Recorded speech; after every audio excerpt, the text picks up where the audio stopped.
వీక్షకులకు స్వాగతం, నమస్కారం. వైఎస్ జగన్మోహన్ రెడ్డి ఓడిపోయి పులివెందుల ఎమ్మెల్యే అయిన తర్వాత వేసిన పాచికలన్నీ రివర్స్ అవడంతో కొత్త పందాలో వెళ్తున్నాడని చెప్పి వార్తలు వస్తున్నాయి.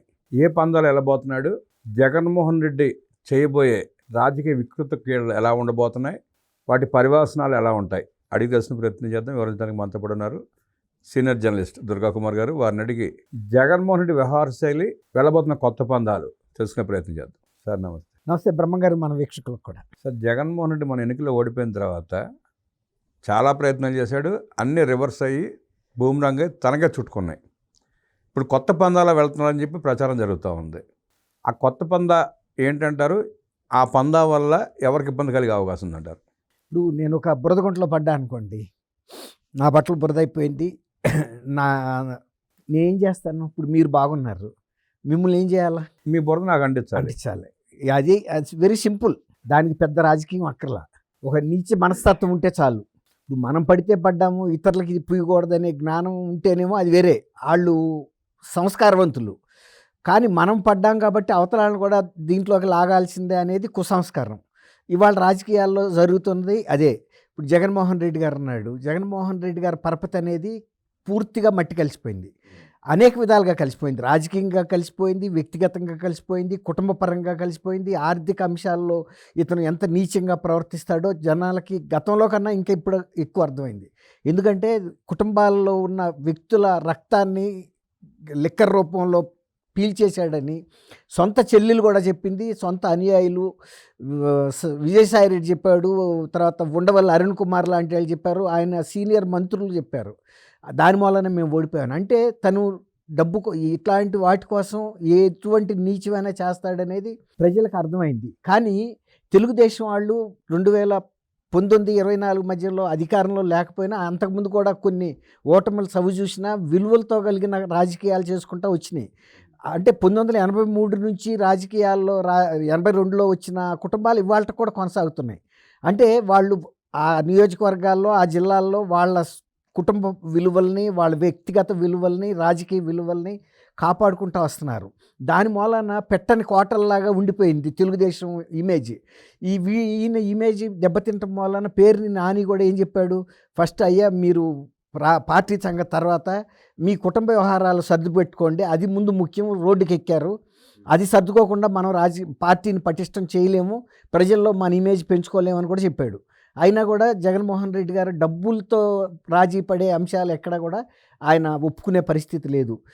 ఉండయే ఆర్థిక అంశాలే అక్కడ. ఇప్పుడు షర్మిలతో కానీ తల్లితో కానీ ఉన్నాయి ఆర్థిక అంశాలే. జగన్మోహన్ రెడ్డి ఎవరితో గొడవలైనా ఆర్థిక అంశాలే. అందుకే దూరంగా పెట్టాడు. దాంతోపాటు రాజకీయం కూడా దూరం అయిపోయింది. ఇంకొకటి ఏంటంటే, రాజకీయంగా షర్మిల ఉంటే రెండో ఒక పవర్ ప్లేస్గా ఉంటుంది పోటీగానే. అసలు ఏ స్థానంలో కూడా ఎమ్మెల్సీ కూడా కానివ్వలేదు. పార్టీ గౌరవ అధ్యక్ష పదవి నుంచి విజయం గారిని కూడా తొలగించాడు. అంటే ఆయన ఉద్దేశం ఏంటంటే, పవర్ అనేది ఒకళ్ళ చుట్టూతానే ఉండాలి, ఇంకొక వ్యక్తి ఉంటే ప్రత్యామ్నాయ వ్యక్తి వాళ్ళ చుట్టూతా కూడా కాన్సన్ట్రేషన్ వెళ్ళిపోతుంది. అందువల్ల ఇవాళ జగన్మోహన్ రెడ్డి గారు ఏం చేస్తున్నాడంటే, తెలుగుదేశంలో ఉన్న విలువ కలిగిన వ్యక్తులందరినీ వ్యక్తిగతంగా ఒక అబాస్పాలు చేయాలి, వాళ్ళ కుటుంబంలోని అంశాలను బయటకు తీసుకొచ్చి, అదిగో వాళ్ళ కుటుంబంలో ఆయన కొడుకులకి పట్టలేదు, కూతుళ్ళకి పట్టలేదు, ఇట్లా లేకపోతే ఒకటి లూప్ హోల్స్ ఎతికి మరి లేకపోయినా కూడా కొత్త ఆయన బట్టగాల్చి మేదేస్తారంటారు చూసారా, డిఫెన్స్లో పెడుతున్నాడు వాళ్ళని. ఎందుకంటే నేనే కాదు, వాళ్ళు కూడా క్లీన్ ఇమేజ్లో లేరు అని చూపించడానికి ఒక ప్రయత్నం అయితే జరుగుతుంది. మీరు అన్నట్టు వాళ్ళు కూడా బురద అంటించేశాడు, కడుక్కున చెరిగిపోయే పరిస్థితి లేదు వాళ్ళకి. అదే అంటున్నా, అట్లా చేయటం ఈజీ. ఇప్పుడు ఎంత కడిగినా ఎంతో కొంత మరక మిగులుతుంది బురద వేసిన తర్వాత. ఇప్పుడు మీరు ఎంత తెల్లబట్టలు వేసుకుంటే అంత నష్టం జరుగుతుంది, బురద వేసేవాడికి నష్టం ఏం లేదు.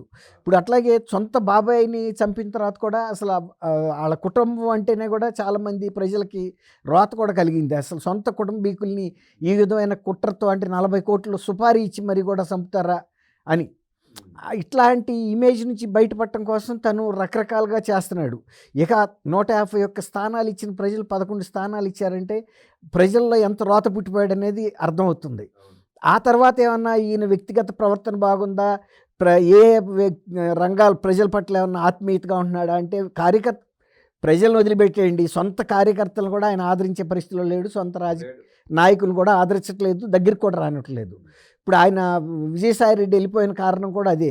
ఇంత నమ్మి నేను ఎక్యూజ్డ్ 2వ నంబర్ ఎక్యూజ్డ్గా ఉండే అన్ని కేసుల్లో చేసిన నన్ను కూడా దూరంగానే పెట్టాడు. ఆయనే దూరంగా పెట్టిన తర్వాత మిగిలినాడు ఎవడండి, వాడెవడు వీడెవడు అన్నట్టు. ఇప్పుడు నిన్న హైదరాబాద్ వచ్చి వాడెవడు వీడెవడు జగన్ అన్నకు ఎదురెవడని రేవంత్ రెడ్డి మీద సవాల్, పక్క రాష్ట్ర ముఖ్యమంత్రి మీద. నువ్వు వచ్చిందే ఒక ముద్దాయిగా వచ్చావు, నీ పనేదో నువ్వు చేసుకెళ్ళక ఇక్కడ పడుకున్న గుర్రాన్ని లేపి తన్నించుకున్నా అంటే అవుతుంది. నిన్న ఆ డైలాగులు చెప్పిన వాళ్ళందరూ గతంలో విభజిత ఆంధ్రప్రదేశ్ విడిపోకముందు మైబాద్లో ట్రైన్లో వెళ్తుంటే రాళ్ళు వేసి కొడితే పారిపోయిన సంగతిని మర్చిపోయినట్టున్నారు. జగన్మోహన్ రెడ్డిని మైబాద్ రైల్వే స్టేషన్లో రాళ్లతో కొట్టారు, కిందకి అడుగు పెట్టిన వాళ్ళ ట్రైన్లో నుంచి. అప్పుడు సురేఖ వీళ్ళందరూ కూడా పాపం ఆయన్ని నమ్ముకుని వాళ్ళ రాజకీయ భవిష్యత్తే ప్రశ్నార్థకమైంది. అవును, మళ్ళీ ఆమెకు తెలుగుగలది, సీనియారిటీ ఉంది, ప్రజల్లో కొంచెం ఉంది కాబట్టి తట్టుకుని వచ్చింది. కానీ నిన్న వచ్చిన పుడింగ్లు అంతా ఆరోగ్యం అయిపోయారు. అదే కదా. కాబట్టి నిన్న వచ్చి ఇప్పుడు రేపు మళ్ళీ ఇంకొకసారి హైదరాబాద్లో అట్లాంటి ప్రదర్శన చేయగలుగుతాడా? ఒక్కసారే జరిగింది. ఎందుకు జరిగిందంటే వాళ్ళు అంచనా తక్కువ వేశారు. ఎందుకంటే ఇలాంటి కుసంస్కార పని ఇతను చేస్తాడని ఊహించలా. ఒక పక్క రాష్ట్ర ముఖ్యమంత్రిగా ఒక ముద్దాయిగా కోర్టుకు వచ్చి గౌరవప్రదంగా తన పని తను వెళ్తాడు అనుకుంటారు. కానీ ఈ విధమైనటువంటి అరాచకమైనటువంటి ప్రదర్శన చేసి తనకుండా అక్రమ ఆస్తులు ఎలా ఉన్నాయో చూపించడానికి ఒక అగ్లీ ప్రదర్శన, అశ్లీల ప్రదర్శన, అది ఒక రకంగా అశ్లీల ప్రదర్శన. తనకుండా డబ్బుని ఒక స్పెషల్ ఫ్లైట్లో రావటం, ఏం పెద్ద కార్యక్రమానికి వస్తున్నావు నువ్వు, ఒక కోర్టులో ముద్దాయిగా 3 నిమిషాలు అక్కడ నిలబడటం కోసం వాయిదాకి. ఎందుకంటే వ్యక్తిగతంగా హాజరు కమ్మని చెప్పారు. నీ శక్తి వంచన లేకుండా తిరస్కరించడానికి ప్రయత్నించావు. మ్యాక్సిమం ట్రై చేశాడు, అవ్వలేదు.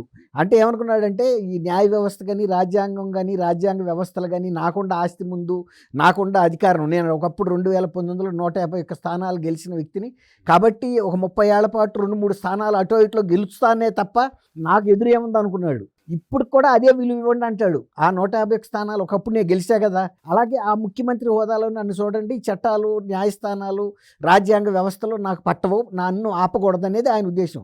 లేకపోతే పర్యటన, నిన్న ఒకరోజు పర్యటనకి ఆయన ఏమన్నా అధికార ప్రకటన ఎందుకండి జారీ చేయటం, నువ్వు వస్తుంది కోర్టులో న్యాయమూర్తి గారు పిలిచే వరకు నువ్వు అక్కడ వెయిట్ చేయాలి. ఎప్పుడు పిలుస్తారో తెలియదు, ఎందుకంటే ఆ కోర్టు ప్రొసీజర్లో నీ కేసు నెంబర్ ఎంత ఉందో ఆ నెంబర్ ప్రకారం పిలుస్తారు. ఆ విచారణ జరిగే సందర్భాల్లో కొన్ని 10 నిమిషాలు ఎక్కువ జరుగుతాయి, 10 నిమిషాలు తక్కువ జరుగుతాయి, నువ్వైతే వెయిట్ చేయాల్సిందే. దానికి పెద్ద అధికారికంగా ఈయన వస్తున్నాడు, రాజు కదిలే ఏదో అంటారు కదా, రాజు వెడలే రవితేజంగా. అట్లాగే నిన్న ఒక ముద్దాయిగా వస్తూ కూడా పెద్ద అధికారిక ప్రకటన, ఈయనేదో నీ ఇంటికి నువ్వు వెళ్తున్నావు, నువ్వేమన్నా ప్రజా జీవితంలో ఉన్న గవర్నర్ గారిని కలుస్తున్నావా, లేకపోతే రాష్ట్రపతి గారిని కలుస్తున్నావా, లేకపోతే ఏమన్నా ప్రజా జీవితానికి సంబంధించిన అంశాలు అటెండ్ అవుతున్నావా, నీ ఇంటికి నువ్వు వెళ్ళటానికి అదొక పెద్ద తన బలాన్ని కోర్టుకు చూపించి బ్లాక్మెయిల్ చేసే ప్రయత్నంలో భాగంగా చేశాడు తప్ప ఖచ్చితంగా. అదే వ్యక్తి నిన్న విజయవాడ ఎయిర్పోర్ట్లో ఎవడు రాలా, పట్టించుకోవాలా, మళ్ళీ ఎలహంకి వెళ్ళాడు నిన్న అక్కడి నుంచి. అవును, అక్కడికి ఒకటి రాలా, ఒకటి దేకలా. అక్కడక్కర్లా. మీరు అన్నట్టు ఇక్కడ ఏంటంటే న్యాయ వ్యవస్థని రాజ్యాంగ వ్యవస్థల్ని న్యాయమూర్తుల నైతిక బలాన్ని దెబ్బతీయటం కోసం నా వెనకాల ఇంత బలం ఉంది, ఇంత అట్టాసంగా ఉంది, నేనేం మామూలు వ్యక్తిని కాదు, స్పెషల్ ఫ్లైట్లో వచ్చాను, ఆఫ్టర్ ఆల్ మీ చిన్న వాయిదాకని చూపించుకోవటం కోసం మీరు అన్నట్టు ఈ దర్పాన్ని రేపు నిన్న కోర్టులోకి వస్తా తోడి పెళ్లి కొడుకులు వచ్చినట్టు ఆయన వెనకాల, ఎందుకంటే పేరు నాని కోర్టులోకి వెళ్ళి పీకేదేముంది, పేరు నాని వచ్చింది, విడుదల రజనీ వచ్చింది, చాలా మంది వచ్చారు స్పెషల్ ఫ్లైట్లో. ఎందుకు అనేక సామాజిక వర్గాలకు చెందిన వ్యక్తులను కూడా తీసుకొచ్చి ఆ విధంగా ఇక్కడ హైదరాబాద్లో ఉన్న సామాజిక మొబిలైజ్ చేయడానికి కోసం ప్రయత్నం చేశాడు. అది కూడా నిన్న ఇంటెలిజెన్స్ వాళ్ళు ఇతన్ని తక్కువ అంచనా వేశారు. రేపు ఇట్లాగే స్పెషల్ ఫ్లైట్లో వచ్చినా, బై రోడ్డు వచ్చినా, ఇంకొక రకంగా వచ్చినా కోర్టుకి ఒక్కడగానే పంపుతారు తప్ప ఇలాంటి పిచ్చి ప్రదర్శన. అసలు కేటీఆర్ ఎందుకు మాట్లాడలేదండి నిన్న? ఇప్పుడు అంతకుముందు చంద్రబాబు నాయుడు గారు అరెస్ట్ అయినప్పుడు సంస్కారవంతంగా ఐటీ ఉద్యోగులు నిరసన తెలిపితేనే ఇక్కడేం నిరసన మీకు అవసరం ఉన్నాడు. నిన్న వాళ్ళిద్దరు మంచి ఫ్రెండ్స్ అయితే అయ్యాడు. ఇప్పుడు చెప్పాలి కదా, నువ్వు ఒక ముద్దాయిగా వచ్చి మా హైదరాబాద్లో ఈ ఆడెవడో ఈడెవడో జగన్ అన్నకు ఎదురెవడో రఫా అని ఇట్లాంటి కల్చర్ ఎందుకు చేస్తున్నావు అని అడగాలి కదండి. మా రాష్ట్రంలో శాంతి భద్రతలకు విఘాతం కలిగించే అవసరం ఏముంది? అవసరమైతే ఆయన కేంద్రానికి కూడా విజ్ఞప్తి చేయాలి. అవసరమైతే అతన్ని విచారిస్తున్న ఆ స్పెషల్ కోర్టు ఏదో ఆంధ్రప్రదేశ్కి పంపించేయండి, హైదరాబాద్ రావడానికి వీల్లేదు, అక్కడ దుర్మార్గపు కల్చర్ అంతా తీసుకొచ్చి మా రాష్ట్రాన్ని పాడు చేస్తున్నా అని చెప్పాలి కదా. అంటే సార్ ఇక్కడ ఎక్కువ ప్రాబ్లం ఏంటంటే ఆ వైఎస్ రాజశేఖర రెడ్డి ముఖ్యమంత్రిగా ఉన్నప్పుడు దోచుకున్న ఆస్తులు చాలా హైదరాబాద్లో ఉన్నాయి. తెలంగాణ పరిధిలో ఉన్నాయి, తెలంగాణలో ఉన్నాయి. మరి బయటకి ఎట్లా ట్రాన్స్ఫర్ చేస్తారు? అది వేరు. ఇప్పుడు ఇతని కేసుని ఇక్కడికి పెట్టొద్దు, ఎందుకంటే తీసుకొచ్చి న్యూసెన్స్ అంతా. ఇప్పుడు ఒక కరోనా వచ్చిందండి ఒకడికి, ఆ కరోనా వ్యక్తిని ఇంటికి రానిస్తారా?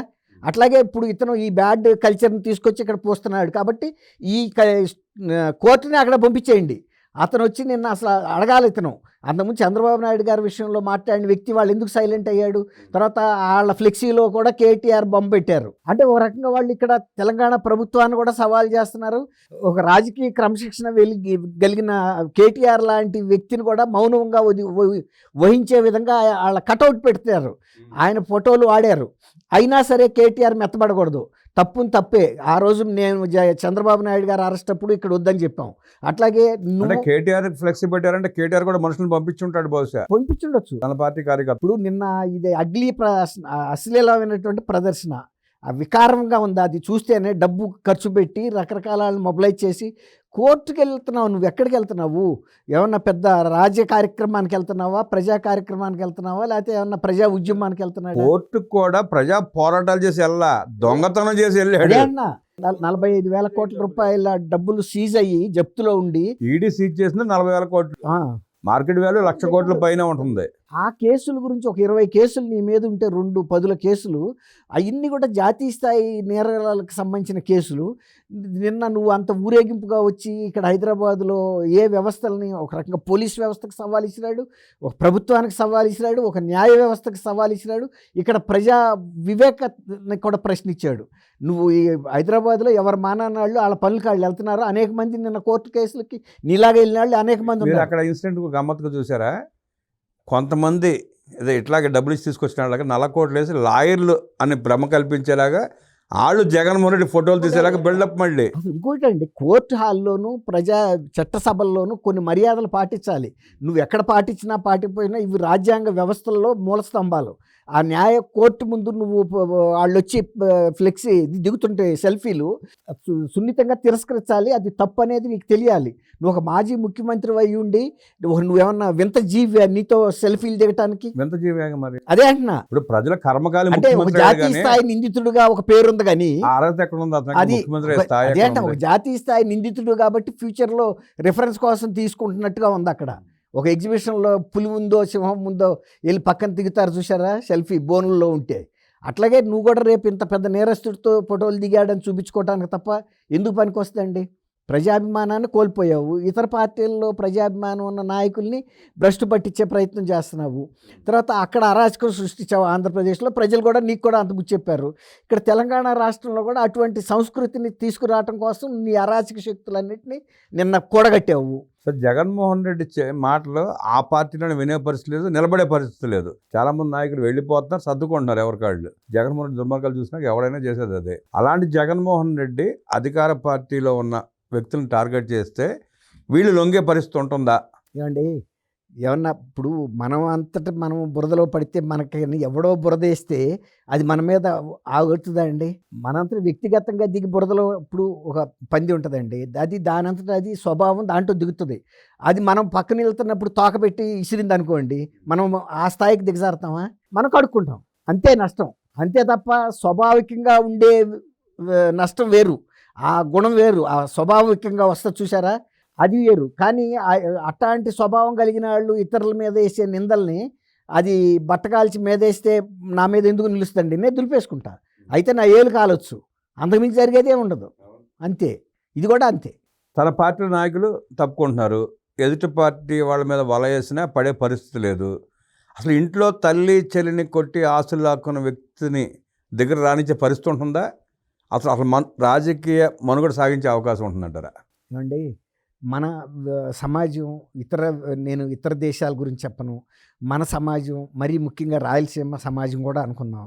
రాయలసీమలో కూడా ఎన్ని ఫ్యాక్షన్స్ ఉన్నా కూడా సొంత ఇంట్లో సభ్యుల్ని చంపుకునేటంతటి అరాచకం ఎప్పుడన్నా మనం చూసామండి ఇన్నేళ్లలోనూ?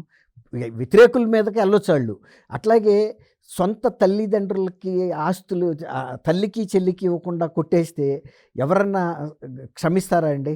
ఇప్పుడు దీనికి చట్టాలు అక్కర్లా, పెద్ద పెద్ద న్యాయస్థానాలు అక్కర్లా, సుప్రీంకోర్టులు అక్కర్లా. ప్రజల మనసులోనే ఆలోచిస్తారు, న్యాయం చెబుతారు. అందుకే కదా మొన్న ఆ చెల్లెళ్ళు ఇద్దరు కూడా మాకు ప్రాణభిక్ష పెట్టమని చెంగు పట్టుకున్నప్పుడు ప్రజలందరూ కూడా ఒప్పుకున్నారు. అవును, దుర్మార్గుడే, మేము తప్పు చేశాము, 2019లో 24లో మేము తప్పు దిద్దుకున్నామని ఎంత గట్టిగా చెప్పారో మీరు చూశారు. కాబట్టి ఇటువంటి వ్యక్తుల్ని సమాజం ఎందుకు ఆదరిస్తుంది బ్రహ్మంగారు? ఇప్పుడు మీరు దాదాపు 50+ ఉన్నారు, నేను 60+, 65+ ఉన్నా. ఇలాంటి మనం ఎంతమందిని చూడలేదు. నైతికంగా ఇలాంటి స్వభావం కలిగిన వ్యక్తుల్ని సభ్య సమాజం, సంస్కారవంతమైన సమాజం, ప్రజాస్వామ్య సమాజం, క్రమశిక్షణ గల సమాజం, సహజ న్యాయాన్ని పాటించే సమాజం ఖచ్చితంగా ఖండించి తీరుతారు, దూరంగా కూడా పెడతారు. సరే, ఇలాంటి సమయంలో జగన్మోహన్ రెడ్డి లాంటి వికృత రాజకీయ క్రీడలు ఆడేవాడు ఉన్న రాష్ట్రంలో తెలుగుదేశం పార్టీ కార్యకర్తలు ఎలాంటి పాత్ర పోషిస్తే బాగుంటుందంటారు? తెలుగుదేశం వాళ్ళు 1982 నుంచి ఇప్పుడు వరకు ఎటువంటి పాత్ర పోషించి గౌరవప్రదంగా ప్రజలతో మమేకమయ్యారో దానికి భిన్నంగా వెళ్ళాల్సిన అవసరం లేదు. ప్రత్యేకంగా ఈయన గురించి చూడక్కర్లా. వాళ్ళ స్థాయిని తగ్గించుకుని కిందకి రావక్కర్లేదు. వాళ్ళు ఎన్టీ రామారావు గారు ఇచ్చిన దిశానిర్దేశం ఏదుందో, ప్రజలే దేవుళ్ళు, సమాజమే దేవాలయం, ఇంతకన్నా పెద్ద సూత్రం ఏముందండి? అది పట్టుకుని వాళ్ళు వెళ్ళిపోవటం. ఇట్లాంటి వాళ్ళు అనేక మంది వస్తారు, పోతూ ఉంటారు. అవన్నీ పెద్ద పడుచుకోవాల్సిన అవసరం లేదు. ఒక మహానదిలాగా అది కొనసాగుతూనే ఉంటుంది. కాలకేయుడు లాంటి జగన్మోహన్ రెడ్డి వల్ల రాష్ట్రానికి ఎలాంటి ఇబ్బంది లేదని తెలుగుదేశం పార్టీ కార్యకర్తలు ఆ కాలకేయుల నుంచి రాష్ట్రాన్ని కాపాడుకుంటూ అభివృద్ధి చేస్తున్న చంద్రబాబు నాయుడు గారికి తోడ్పాటు అందిస్తే చాలు రాష్ట్ర అభివృద్ధి జరుగుతుందంటూ విశ్లేషించిన దుర్గాకుమార్ గారికి ధన్యవాదాలు తెలియజేస్తూ నమస్కారం.